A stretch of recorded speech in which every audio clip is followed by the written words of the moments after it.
অন্যদিকে কোচবিহারের দিকেও নজর রাখবো। কোচবিহারের একাধিক গ্রাম এখনো পর্যন্ত জলের তলায়। বেশ কিছু মানুষজন নিখোঁজ রয়েছেন, খোঁজ পাওয়া যাচ্ছে না এক শিশু সহ এক প্রবীণ নাগরিকের। প্রশাসনের তরফে নজরদারি চালানো হচ্ছে, স্পিড বোট এবং নৌকার সাহায্যে মানুষদের নিরাপদ স্থানে সরিয়ে নিয়ে যাওয়া হচ্ছে। খোঁজ পাওয়া যাচ্ছে না এক শিশু সহ প্রবীণ নাগরিকের। কোচবিহারের একাধিক গ্রাম এখনো পর্যন্ত জলের তলায়। প্রশাসনের তরফে নজরদারি চালানো হচ্ছে, স্পিড বোট ও নৌকার সাহায্যে মানুষজনকে নিরাপদ স্থানে নিয়ে যাওয়া হচ্ছে। যে সমস্ত জায়গায় দুর্যোগপূর্ণ পরিস্থিতি হয়েছে সেখান থেকে সাধারণ মানুষজনকে নিরাপদ স্থানে নিয়ে যাওয়া হচ্ছে। কোচবিহারের একাধিক গ্রাম এখনো পর্যন্ত জলের তলায় রয়েছে। গতকাল রাত থেকেই ভারী বর্ষণ উত্তরবঙ্গ জুড়ে এবং তারপরে প্রকৃতির রোষ যেন গোটা উত্তরবঙ্গে। বিপর্যয় পরিস্থিতি তৈরি হয়েছে, বেশ কিছু জায়গা এখনো পর্যন্ত প্রতিকূল পরিস্থিতি। কোচবিহারের ছবি আপনাদের সামনে তুলে ধরছি। সেখানে একাধিক গ্রাম জলের তলায়, যোগাযোগ ব্যবস্থা বিচ্ছিন্ন হয়েছে, বিধ্বস্ত জনজীবন। সাধারণ মানুষজন তারা ঘরবাড়ি ছেড়ে কার্যত রাস্তায় নেমে এসেছেন, কারণ বহু ঘরবাড়ি জলের তলায়। বহু গ্রাম এখনো পর্যন্ত জলের তলায় ভেসে গিয়েছে। একাধিক গ্রামে মানুষজনের যোগাযোগ ব্যবস্থা বিচ্ছিন্ন হয়ে গিয়েছে।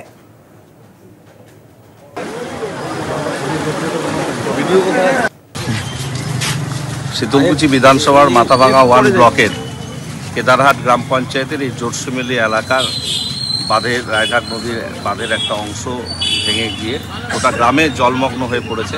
কিছু মানুষ আটকে পড়েছে, তাদেরকে প্রশাসনের পক্ষ থেকে রেস্কিউ করা হচ্ছে স্পিড বোট এবং অন্যান্য বোটের মাধ্যমে।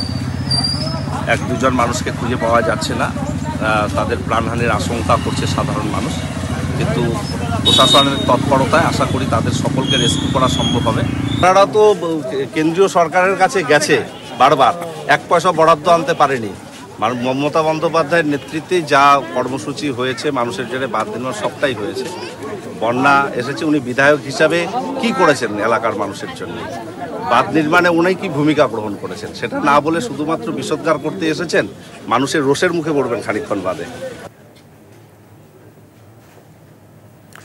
ফোন লাইনে রয়েছেন আমাদের প্রতিনিধি রবিউল হোসেন। রবিউল, কোচবিহারেও বিপর্যস্ত পরিস্থিতি, একের পর এক গ্রাম জলের তলায়। প্রশাসনের তরফে কি কি ব্যবস্থা নেওয়া হয়েছে? দেখো ভাষাকে তোমাকে জানিয়ে রাখি, গতকাল থেকে টানা বৃষ্টির জেরে কিন্তু একেবারে এই পরিস্থিতি। যত বেলা গড়াচ্ছিল ততই কিন্তু ক্রমশ জল বাড়ছিল কোচবিহারের একাধিক নদী, বিশেষ করে কোচবিহার শহরের তোরসা এবং রায়ঘাট, এই দুটি নদী কিন্তু সকাল থেকেই বলতে গেলে বিপদসীমার উপর দিয়ে বইছিল এবং এখন প্রায় সন্ধ্যা 6টা হতে চলেছে। এখনো কিন্তু ক্রমাগত এই নদীর জল ইতিমধ্যে কিন্তু আরো বাড়তে চলেছে এবং এই নদীর জল একেবারে কিন্তু আশেপাশের যে এলাকাগুলি রয়েছে সেই এলাকাগুলিকে একেবারে প্লাবিত করে ফেলেছে এবং এরই মধ্যে বিকেল আনুমানিক 4টা নাগাদ এই আগাম বন্যা পরিস্থিতি আজ করে কোচবিহার জেলা প্রশাসন আপৎকালীন পরিস্থিতিতে কিন্তু একটি জরুরি বৈঠকের আয়োজন করে। সেই বৈঠকে একদিকে যেমন কোচবিহারের জেলা শাসক, কোচবিহারের পুলিশ সুপার, উত্তরবঙ্গ উন্নয়ন দপ্তরের মন্ত্রী সহ একাধিক কিন্তু প্রশাসনিক কর্তা ব্যক্তিরা তারা কিন্তু এই বৈঠকে উপস্থিত ছিলেন এবং এই বৈঠক থেকে আমরা যারা সূত্র মারফত জানতে পারছি একাধিক কিন্তু গুরুত্বপূর্ণ সিদ্ধান্ত নেওয়া হয়। তার মধ্যে কিন্তু কোচবিহারের যে সমস্ত এলাকাগুলি নিচু রয়েছে এবং যে এলাকাগুলিতে দ্রুত জলে প্লাবিত হওয়ার সম্ভাবনা রয়েছে সেই এলাকাগুলিতে যেন থেকে দ্রুত মানুষকে নিরাপদ আশ্রয়ে সরিয়ে নিয়ে আসা এবং সেই সাথে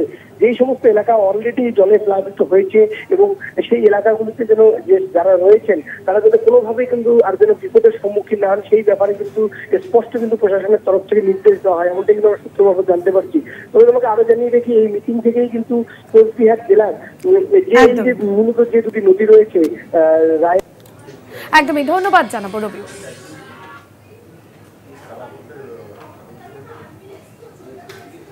কোচবিহার পুরসভার চেয়ারম্যান রবীন্দ্রনাথ ঘোষ রয়েছেন আমাদের সঙ্গে ফোন লাইনে।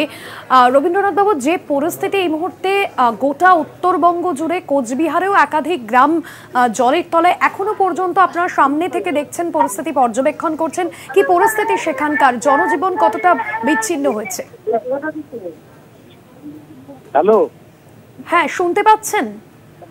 হ্যাঁ হ্যাঁ রবীন্দ্রনাথ বাবু, গোটা উত্তরবঙ্গ জুড়ে যে পরিস্থিতি, হ্যাঁ হ্যাঁ বলুন। গত পরশুদিন থেকে কালকে সারাদিন এবং প্রায় সারা রাতি, বিশেষ করে ভোর 3টে থেকে সকাল 9টা পর্যন্ত যে মেঘ ভাঙা বৃষ্টি হয়েছে উত্তরবঙ্গের বিভিন্ন জেলায়, কুচবিহার, আলিপুরদুয়ার, জলপাইগুড়ি, এই সমস্ত জায়গায়, এই বৃষ্টির ফলে বিভিন্ন বাঁধ ভেঙে গেছে এবং রাস্তা ভেঙে গেছে, যার কারণে বহু জায়গায় বিশেষ করে নিচু এলাকার জায়গাগুলিতে আপনার জল উঠে গেছে, বাড়িতেও জল উঠে গেছে।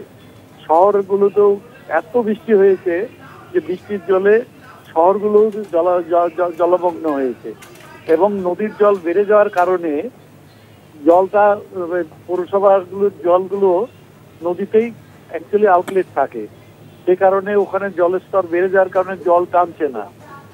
তো সব মিলিয়ে একটা অবস্থা দাঁড়িয়েছে, প্রাকৃতিক দুর্যোগ।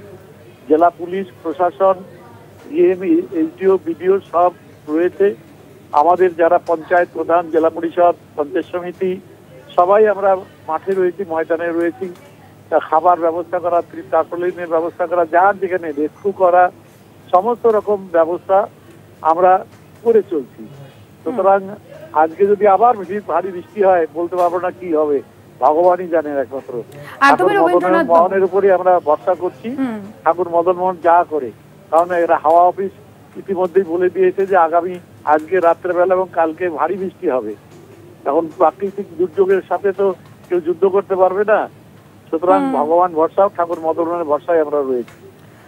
একদমই, অনেক ধন্যবাদ। আপনারা সাধারণ মানুষের পাশে রয়েছেন এবং অবশ্যই আগামী দিনে পরিস্থিতি স্বাভাবিক হবে এমনটাই আশা রাখবো আমরা।